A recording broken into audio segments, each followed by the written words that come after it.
আসসালামু আলাইকুম। নিয়মিত বাংলা সংবাদ আপনাদের স্বাগতম। শুরুতে থাকছে শিরোনাম, এরপর বিস্তারিত। স্বৈরাচার হাসিনা বাংলাদেশের মানুষকে আজীবনের জন্য ভারতের কৃতদাস বানাতে চায়। জানিয়ে দেব, ফ্যাসিস্ট হাসিনা পুতুলের মতো বসে আছেন, পেছন থেকে কলকাঠি নাড়ছে অন্য কেউরা। আরও থাকছে, আওয়ামী লীগের দুর্নীতি আলিবাবা 40 চুরের গল্পকেও হার মানিয়েছে, বলছেন গয়েশ্বরচন্দ্র রায়। এবং সবশেষে জানিয়ে দেবো, আবারও খেলা হবে দুর্নীতির বিরুদ্ধে, বলছেন ওবায়দুল কাদের। এতক্ষণ শুনছেন সংবাদ শিরোনাম, আবার জানুন পুরো বিস্তারিত। নানা চুক্তি অসমঝোতা স্মারক স্বাক্ষর করে বাংলাদেশের মানুষকে চিরদিনের জন্য ভারতের কৃতদাস বানানোর গভীর ষড়যন্ত্র চলছে বলে মন্তব্য করছেন বিএনপির সিনিয়র যুগ্ম মহাসচিব রুহুল কবির রেজভী। তিনি বলেন, বাংলাদেশের ডামি সরকারের প্রধানমন্ত্রী ভারতের সাথে নানা চুক্তি ও সমঝোতা স্মারকে স্বাক্ষর করেছেন। বাংলাদেশের জনগণ এহেন দুই সরকারের সমঝোতার উদ্যোগ অসম ও বাংলাদেশের স্বার্থ বিরোধী বলে মনে করে। এতে বাংলাদেশের মানুষ তীব্র ক্ষোভে ফেটে পড়েছেন। ট্রানজিট ও এশিয়ান হাইওয়ে নামে শেখ হাসিনা মূলত ভারতকে করিডোর দিচ্ছেন। চিরদিনের জন্য বাংলাদেশের মানুষকে ভারতের কৃতদাস বানানোর গভীর অভিসন্ধি। নয়াপল্টনে দলীয় কেন্দ্রীয় কার্যালয়ে সংবাদ সম্মেলনে তিনি এসব কথা বলেন। রুহুল কবির রেজভী বলেন, 1996 সালে ভারতের স্ট্র্যাটেজিক অ্যানালাইসিস নামে একটি মাসিক প্রকাশনার রিসার্চ অ্যানালাইসিস্ট সঙ্গীতা থাপলিয়ান লিখেছিলেন, 1996 সালের নির্বাচনে শেখ হাসিনার নেতৃত্বে আওয়ামী লীগ সরকারের ক্ষমতা গ্রহণ করে বাংলাদেশের ভেতর দিয়ে ভারতের ট্রানজিট পাওয়ার একটি সুবর্ণ সুযোগ সৃষ্টি হবে।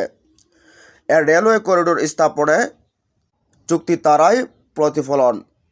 বাংলাদেশের মানুষ কখনো দিল্লির অধীনতা বশ্যতা মানেনি এবং ভবিষ্যতেও মানবে না, যেমন পিন্ডির বশ্যতা মানেনি। অসংখ্য আত্মহতি দিয়েছে রক্তক্ষয়ী যুদ্ধের মাধ্যমে আমাদের স্বাধীনতা, তাই এই স্বাধীনতাকে দুর্বল করা যাবে না। তিনি বলেন, বিএনপি শাসনামলে কোনো ট্রানজিট আদায় করা ভারতের পক্ষে সম্ভব হয়নি। ভারতের নীতি নির্ধারকরা বাংলাদেশ এবং জনগণের প্রতি তাচ্ছিল্যের দৃষ্টিতে দেখে। অভিন্ন নদীর পানি, সীমান্ত হত্যা, বাণিজ্যিক ভারসাম্য নানা সমস্যা সমাধানে আগ্রহী নয় তারা। ভারতের সাথে অমীমাংসিত বিষয়গুলো পাশ কাটিয়ে বাংলাদেশের বুক চিরে রেললাইন স্থাপন বাংলাদেশের স্বাধীনতা ও জনগণের স্বাধীনতাকে অবজ্ঞ করার সামিল। রেজভী বলেন, শেখ হাসিনা বলছে ইউরোপ তো কোনো বর্ডার নেই, তারা কি বিক্রি হয়ে গেছে? ইউরোপিয়ান ইউনিয়নের দেশগুলো তো কাছাকাছি অর্থনীতি, সংস্কৃতি এবং একই বর্ণের দেশ, কিন্তু তুরস্ককে নেওয়া হয়নি কেন?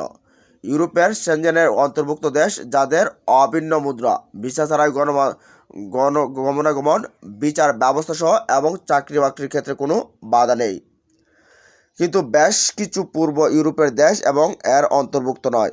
বিভিন্ন ইন্ডেক্সগুলো এরকমই হয়। তাই জনগণের প্রতিবাদ সত্ত্বেও ভারতকে রেল করিডোর সুবিধা প্রদানের চুক্তি বাংলাদেশের ভূখণ্ড দিয়ে ভারতের উত্তর পূর্ব রাজ্যগুলোতে অস্ত্রশস্ত্র সহ সৈন্য প্রেরণ করতে সক্ষম হবে। এর ফলে বাংলাদেশের নিরাপত্তার হুমকির মধ্যে পতিত হবে। বাংলাদেশের জনগণ জাতীয় স্বাধীনতা ও সার্বভৌমত্ব রক্ষায় এই চুক্তি তারা কোনোদিনই মেনে নেবে না। এদিকে বিদেশি আধিপত্যবাদী শাসক গোষ্ঠীর শক্তির কাছে রাষ্ট্রীয়ত্ব লিখে দিয়ে শেখ হাসিনা পুতুলের মতো বসে আছেন। তার নিজস্ব কোনো স্বাধীনতা নেই। ঝিনাইদহে খালেদা জিয়ার নিঃশর্ত মুক্তির দাবিতে আয়োজিত সমাবেশে প্রধান অতিথির বক্তব্যে বিএনপির ভাইস চেয়ারম্যান নিতাই রায়চৌধুরী এসব কথা বলেন। নিতাই রায়চৌধুরী আরও বলেন, এখন আমরা মুক্ত স্বাধীন দেশের মতো চলতে পারছি না। দেশের ভয়াবহ পরিস্থিতি, শেখ হাসিনা ও তার মন্ত্রিসভার সবই হচ্ছে লুটপাটরা ও দুর্নীতিবাজ। সমাবেশ থেকে বেগম খালেদা জিয়ার নিঃশর্ত মুক্তি দাবি করা হয়। সেই সঙ্গে আগামীতে সব আন্দোলনের সংগ্রামে ঐক্যবদ্ধ থাকারও আহ্বান জানান বক্তারা। এদিকে আওয়ামী লীগের দুর্নীতি আলিবাবা 40 চুরের গল্পকেও হার মানিয়েছে।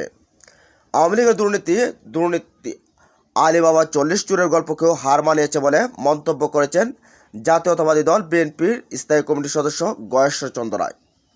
যশোরে বিএনপির চেয়ারপারসন ও সাবেক প্রধানমন্ত্রী বেগম জিয়ার নিঃশর্ত মুক্তির দাবিতে প্রধান অতিথির বক্তব্যে তিনি এসব কথা বলেন। সমাবেশে গয়েশ্বরচন্দ্র রায় বলেন, অনিয়ম করে বেশি দিন টিকে থাকা যায় না। খালেদা জিয়ার অপর নাম গণতন্ত্র। খালেদা জিয়া মুক্তি পেলে গণতন্ত্র মুক্ত পাবে। সীমান্ত হত্যা সমালোচনা করে বিএনপির এই জ্যেষ্ঠ নেতা বলেন, প্রতিদিনই সীমান্তে হত্যা হচ্ছে, সেই সীমান্ত রক্ষা বাহিনী ছিল বিডিআর রাইফেল। এখন রাইফেল শেখ হাসিনা গড়ে তুলে নিয়েছেন, এখন নাম দিয়েছেন বর্ডার গার্ড। গার্ডদের কোনো অর্ডার নাই গুলি করার, ওনারা গুলি করবে আর আমরা খাবো। কেন তাহলে সীমান্ত রক্ষী রাখতে হচ্ছে? হাতে হারিকেন দিয়ে চৌকিদার রাখতে পারেন। কেন আমরা হাজার হাজার টাকার অস্ত্র কিনি? অস্ত্র কিনি আমার দেশ রক্ষা, দেশের মানুষের রক্ষার জন্য। অস্ত্রের ব্যবহার যদি নাই করতে পারি তাহলে কিনবো কেন? এত স্বামী স্ত্রী সম্পর্ক, তাহলে সীমান্ত এত হত্যা কেন? জিয়াউর রহমানের সময়ে পারেনি, বেগম জিয়ার সময়ে পারেনি, তাহলে আপনার সময়ে কেন এত হত্যা? আজ ব্যাঙও ঠ্যাং মেলে এই সরকারের বিরুদ্ধে, কারণ এই সরকার ব্যস্ত লুটপাটে। হাজার হাজার কোটি টাকা লুটপাটে হয়ে বিদেশে যাচ্ছে। সেই লুটপাটের টাকা ঘুষ দিয়ে সব মাফ করে দেওয়ার ব্যবস্থা রেখেছে এই সরকার।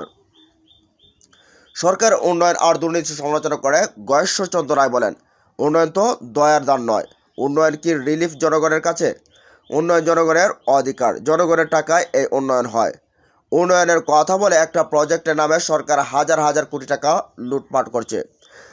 এই লুটপাট করা হচ্ছে শেখ হাসিনা সরকারও তার মাফিয়ারা করছে।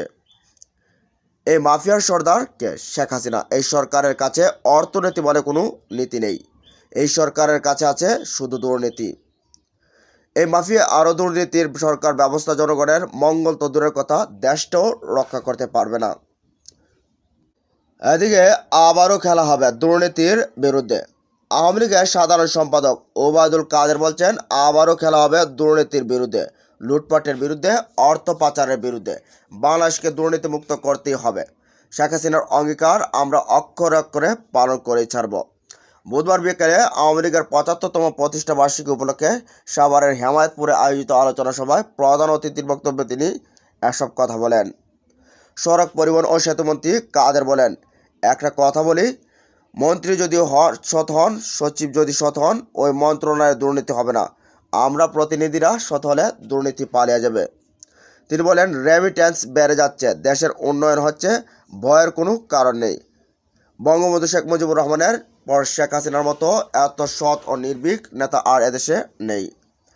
প্রধানমন্ত্রী শেখ হাসিনার নেতৃত্বে বঙ্গবন্ধু শেখ মুজিবুর রহমানের সোনার বাংলা গড়ার কাজ চলছে।